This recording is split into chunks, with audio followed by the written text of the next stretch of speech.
You know that tiny disaster when you plan a weekend outside, check the weather, see one cloud, and suddenly the sky decides it has personal issues. Annoying, right? Now imagine waiting it out. It rains tomorrow. The next month, it rains through your birthday, your wedding, your retirement, and the parts where everyone involved has become geology.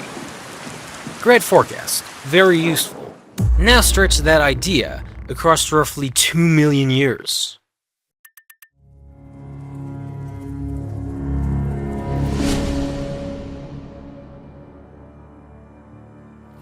About 234 million years ago, Earth entered one of the strangest climate events in its history. The planet was already hot, dry, and weird, which is a strong opening position for the Triassic. Then the water cycle changed. Rainfall intensified in many regions. Rivers began carrying more sediments. Lakes expanded or changed chemistry. Oceans lost oxygen. Marine ecosystems started failing. Land ecosystem reshuffled. And in the background, volcanoes may have been pumping enough carbon into the atmosphere to shove the climate system into a new mode. This was the Carnian Pluvial episode. The name sounds like a plumbing problem in a museum basement. The reality was a planetary crisis. The simple version says it rained for 2 million years. The scientific version is stranger. It was probably one long interval of repeated climate disturbance, stronger hydrological cycling, shifting rainfall belts, carbon cycle shocks, straight oceans, and ecological turnover. So somehow, the clickbait version undersells it, because the rain was only the part you could imagine falling on your head. The real horror was what the rain meant. Earth had started moving heat, water, sediments, carbon, oxygen, and life in different directions. And once a planet starts doing that, the animals are usually the last to survive the memo. To understand the significance of this event, you have to picture the world before it happened. Late Triassic Earth looked nothing like our planet, with different animals pasted onto it. Most of the land was fused into one enormous supercontinent, Pangaea. This is already rude from a climate perspective. When land masses are spread out, oceans can moderate temperature, coastlines bring moisture island. Regional climates get more options. Pangaea looked at the system and chose one giant slab. Excellent customer service from a continent. The interiors could become brutally dry. Seasonal swings could get intense. Monsoons could become huge. Some regions were hot enough and arid enough to make life feel like it was being stored too close to an oven. Along coast and river systems, life had room to work. Deep inside the continent, the planet was far less generous.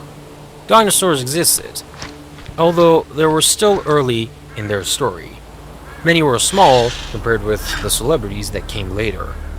They shared the world with larger and established groups, including Pseudotsuchians, Dicynodonts, Brachiosaurs, early Lepidopterosaurs, and plenty of animals that make the Triassic feel like evolution had not settled on a final cost.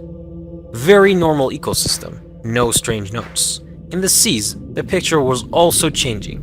Reefs, carbon platforms, ammonoids, conodonts, brinoids, and other marine groups were part of a system that had recovered from the end Permian disaster, the worst mass extinction in Earth's history. Life had clawed its way back. Then the Carnian arrived and started moving the furniture. Nobody watched the Carnian Pluvial episode happen. There were no weather stations, no satellites, no exhausted local news reporters standing sideways in the wind. Tragic loss for television. So scientists had to read the rocks, and the rocks did something suspicious. Across multiple records, researchers found sharp negative carbon-isotope excursions. In plain English, the carbon chemistry of the surface Earth system suddenly shifted. probably because large amounts of isotopically light carbon entered the atmosphere-ocean system. The kind of signal is a warning light. One shift could be local. One basin could be weird. Rocks are allowed hobbies. Then the same kind of disturbance starts appearing in different places, paired with changes in sediment, water chemistry, marine oxygen, and life. At that point, the story stops looking local. It starts looking planetary. Even more unsettling, several records suggest that the crisis came in pulses. Carbon shifts appear more than once. Sedimentary changes appear more than once. Some studies identify at least 4 major disturbances, although the exact number and alignment are still debated. That matters. A single catastrophe is bad. Repeated destabilization is worse. One punch can knock an ecosystem down. Pulses keep hitting while it is trying to stand back up. The Carnian was less like one clean disaster and more like the planet developing a rhythm problem. A pulse, then another, then another. Very calming if your hobbies include sedimentary trauma. So what could shove the carbon cycle this hard and keep doing it? One leading suspect is the Wrangellia Large Igneous Province. A large igneous province is what happens when Earth decides a normal volcano lacks ambition. Instead of one cone erupting for a while, you get vast outpouring of basalts, gases, and heat across enormous region. These events can alter atmospheric chemistry, ocean chemistry, and climate. History has seen this kind of behavior before. It usually means everyone should stop having a good day. During the Carnian interval, several lines of evidence point toward Wrangellia volcanicism. Some records show mercury enrichment near carbon cycle disturbances. Mercury is an imperfect volcanic fingerprint because Earth refuses to make the investigation easy. Still, repeated mercury peaks alongside carbon perturbations make volcanicism difficult to ignore. Osmium isotope records in parts of the succession also points toward mantle-derived input, which fits the idea of large-scale volcanic activity. Different rocks, different signals, same unpleasant direction. Deep Earth may have pushed the surface system. The atmosphere warmed, the water cycle accelerated, weathering intensified. Rivers and runoff began delivering different loads into basins and seas. Then, the surface system may have amplified the damage. Some studies argue volcanic carbon alone may not explain the full scale of carbon-isotope excursion. Other carbon reservoirs may have joined in once warming began, including organic-rich sediment or methane-related systems. Which is exactly what you want in a climate crisis: teamwork. Volcanoes apply the shove. Feedbacks make sure the shove reaches more rooms than expected. The trigger matters. The amplification may be where the nightmare lives. This is where the word pluvial comes in. Pluvial means rain-related, and all the descriptions of the Carnian focused on a humid interval, stronger rainfall, more runoff, expanded lakes, more terraneous sediments washing into marine basins. Weather signals across many records. That part is real. In many places, the world got wetter. The catch is that Pangaea was enormous, and climate belts do not move politely. Newer work suggests the Carnian was probably not a simple global soaking, where every region became lush and happy. Some areas became wetter. Some areas may have become drier.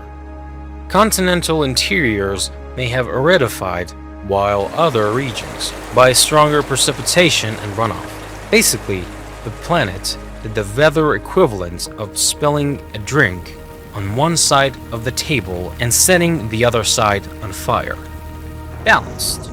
So, when people say it rained for 2 million years, do not imagine one cartoon cloud following Pangea around. Imagine a long climate interval where rainfall belts shifted.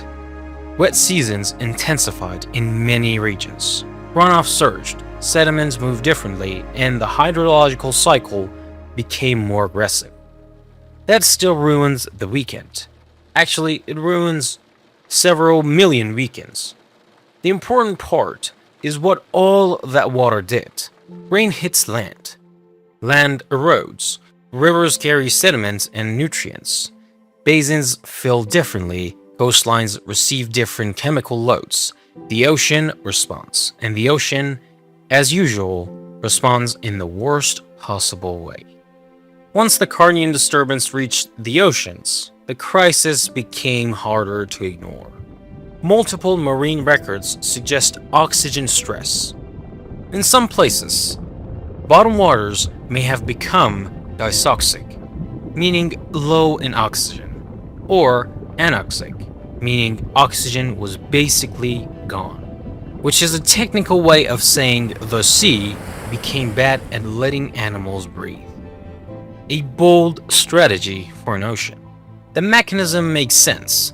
Warming water holds less dissolved oxygen. Stronger runoff can deliver nutrients into basins. Nutrients can fuel productivity. When that organic matter sinks and decays, microbes consume oxygen.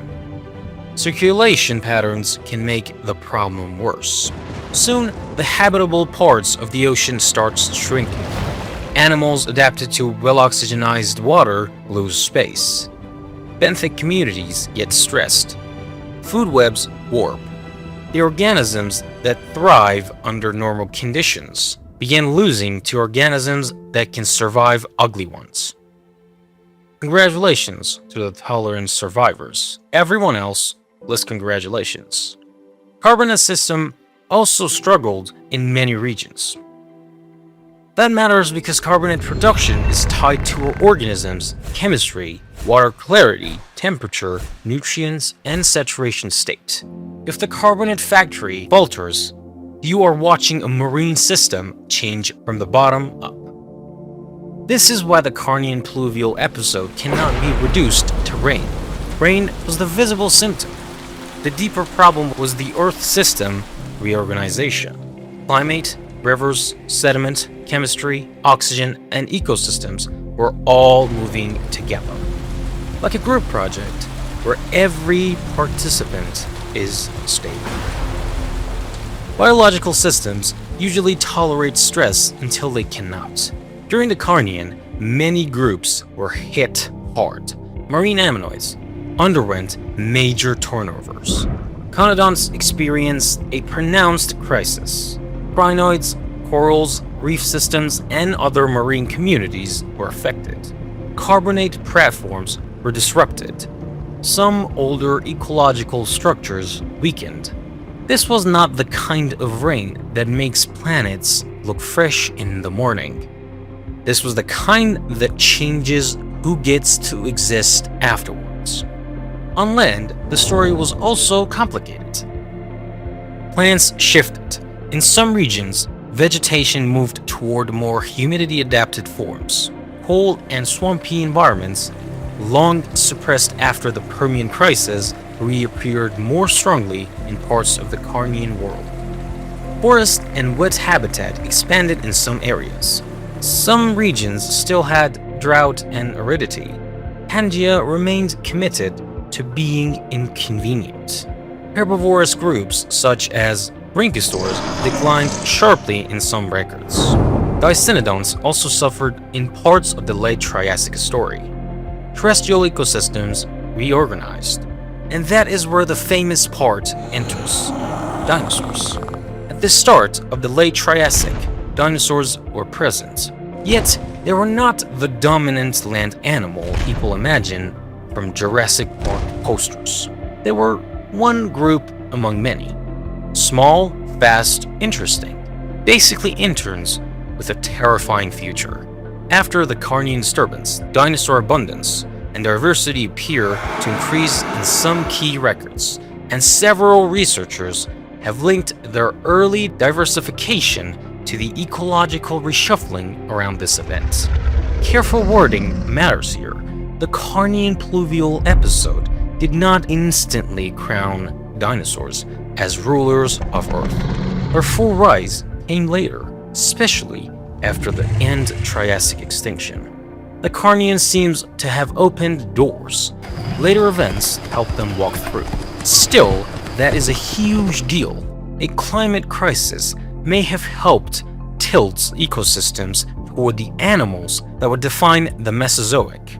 Imagine being a small Triassic dinosaur watching the world fall apart and thinking, finally, career mobility. Horrible timing. Excellent resume boost. The scariest version of the Carnian is the repeated one.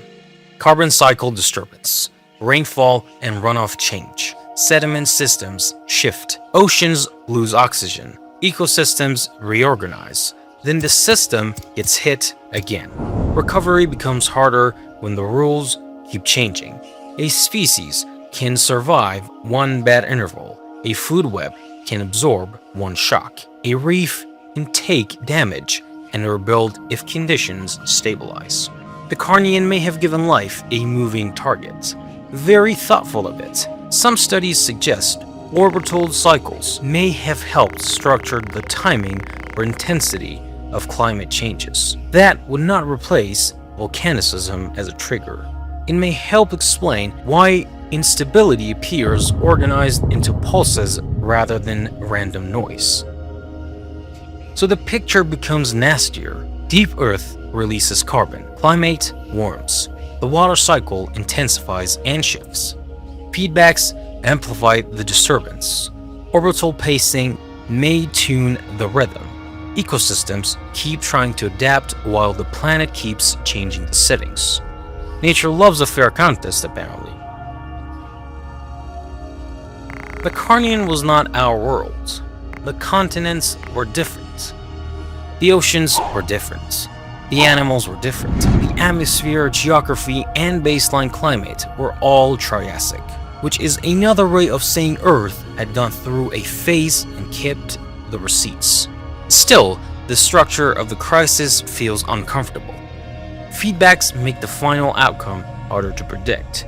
That is why the Carnian matters. It shows how connected the planet is. Climate is not sitting in one box, oceans are not sitting in another. Life is not politely waiting off on the side. Everything is wired together, and the wires are under tension. Very comforting system design.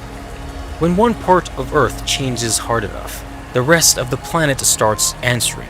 Sometimes that answer is rain, sometimes it is ocean suffocation, sometimes it is extinction, sometimes it is opportunity, and sometimes, after enough chaos, the future gets a new cast. So the next time rain ruins your plans, remember the Carnian. Remember a world where most land fused into Pagnia. Remember a supercontinent already full of climate extremes.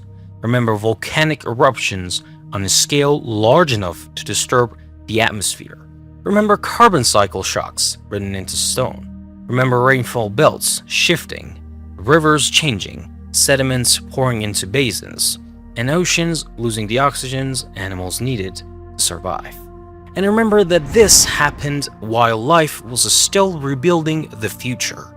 The Carnian Pluvial episode was far more than a long rainy season. It was planetary reshuffling, a climate crisis in pulses, a hydrological shock, a marine crisis, a terrestrial reset, and possibly one of the events that helped create the ecological openings dinosaurs would later use. The rain fell in a story stranger than one storm over one place. The sky changed, the river, the oceans, the winters, all changed. And hidden inside Triassic rock is the memory of a world that got hit again and again until it became something else. A storm big enough to become geology, which is inconvenient for everyone involved. Except eventually, dinosaurs. They had a pretty good quarter.